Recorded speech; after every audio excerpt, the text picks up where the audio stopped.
कुछ ऐसे अजीबोगरीब और खतरनाक कानून जो सिर्फ नॉर्थ कोरिया में ही होते हैं। भारत का एक ऐसा बच्चा जो 8 साल की उम्र में बन गया पुलिस कमिश्नर पर कैसे, और एलियंस से जुड़ी एक ऐसी रहस्यमय घटना जिसने वैज्ञानिकों के भी होश उड़ा दिए थे। और आखिर क्यों दुबई की गवर्नमेंट यहाँ अपने नागरिकों को फ्री में सोना दे रही है, जानने के लिए बने रहिए आखिर तक। नंबर 1, कुछ ऐसे अजीबोगरीब कानून जो सिर्फ और सिर्फ नॉर्थ कोरिया में ही होते हैं। भारत में जब भी स्कूल क्लास के दौरान बच्चे को कोई डाउट होता है तो वो अपना हाथ खड़ा करके टीचर से अपना डाउट क्लियर करवा लेता है। लेकिन नॉर्थ कोरिया में अगर कोई बच्चा ऐसा करता है तो उसे टीचर की नॉलेज पर सवाल उठाना कहा जाएगा और इस पर बच्चे को काफी ज्यादा पनिशमेंट भी मिल सकती है। अगर आपको लगता है कि नॉर्थ कोरिया में तानाशाह है किम जोंग उन का ही राज है और यहाँ पर इलेक्शन तो होते ही नहीं, तो आप गलत है, क्योंकि नॉर्थ कोरिया में भी इलेक्शन होते हैं। लेकिन यहाँ पर ट्विस्ट ये है कि नॉर्थ कोरिया के इलेक्शंस में लोगों के पास सिर्फ और सिर्फ एक ही ऑप्शन होता है जिसे वो वोट दे सकते हैं, और वो ऑप्शन होता है Kim Jong Un. North Korea के तानाशाह ने अपनी पत्नी के लिए भी बहुत ही अजीबोगरीब और सख्त कानून लगा रखे हैं। नॉर्थ कोरिया में कोई भी सरकार के खिलाफ नहीं जा सकता।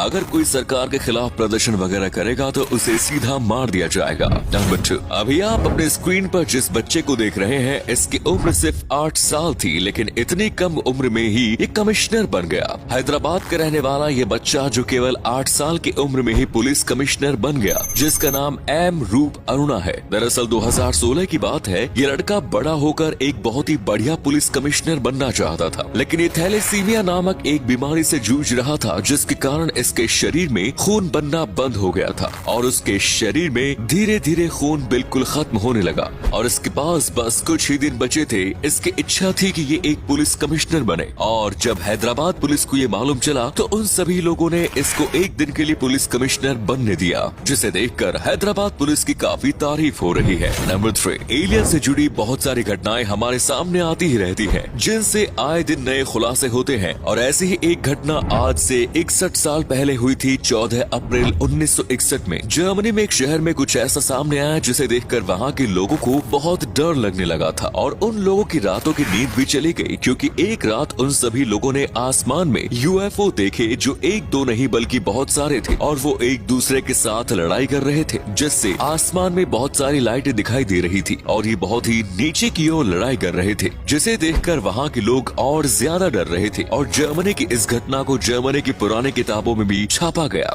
जिससे ये मालूम चल गया कि यूएफओ आज से नहीं बल्कि हजारों सालों से देखे जा रहे हैं। नंबर 4, क्या आपको पता है दुबई की गवर्नमेंट अपने यहाँ के नागरिकों को फ्री में सोना क्यों दे रही है? हाँ, सही सुन रहे हैं आप। आखिर क्यों, आइए जानते हैं। दुबई में मोटापा बहुत ही तेजी से बढ़ा है और दुबई में बहुत लोग मोटे हैं। इतने खूबसूरत शहर में मोटे लोग अच्छे नहीं लग रहे, और इसी सोच से दुबई की गवर्नमेंट ने एक ऐसा प्लान निकाला जिससे हर इंसान अपने आप को पतला करने में लगा हुआ है। दुबई की गवर्नमेंट ने एक ऑफर रखा है कि अगर किसी शख्स ने 1 किलो अपना वजन घटाया तो उसको 2 ग्राम सोना दिया जाएगा, और इस लालच में बहुत से लोग अपना वजन कम करने में लगे हुए हैं, और कई लोगों ने अपना वजन कम भी कर लिया और 2 ग्राम सोना अपने घर लेकर आए। इसी ऑफर की वजह से दुबई में बहुत से लोग अपना वजन कम करने में लगे हुए हैं। नंबर 5, एक ऐसा इंसान जिसे 2 पिज्जा के बदले 4000 करोड़ रुपए देने पड़े, पर क्यों? असल में ये घटना 2010 की है, जब अमेरिका का एक शख्स एक दुकान पर पिज्जा लेने गया और उसने 2 पिज्जा ली, लेकिन उसने उन 2 पिज्जा के बदले 10,000 बिटकॉइन दिए, और बाद में इसकी यही सबसे बड़ी गलती साबित हुई, क्योंकि उस वक्त इसने 2 पिज्जा के लिए 10,000 बिटकॉइन दे दिए। लेकिन आज उन बिटकॉइन की कीमत जानकर आपके भी होश उठ जाएंगे, क्योंकि आज के समय में उन 10,000 बिटकॉइन की कीमत 4000 करोड़ रुपए है, और उस वक्त एक बिटकॉइन की कीमत मात्र 20 पैसे थी, लेकिन आज उन सभी बिटकॉइन की कीमत 4000 करोड़ है।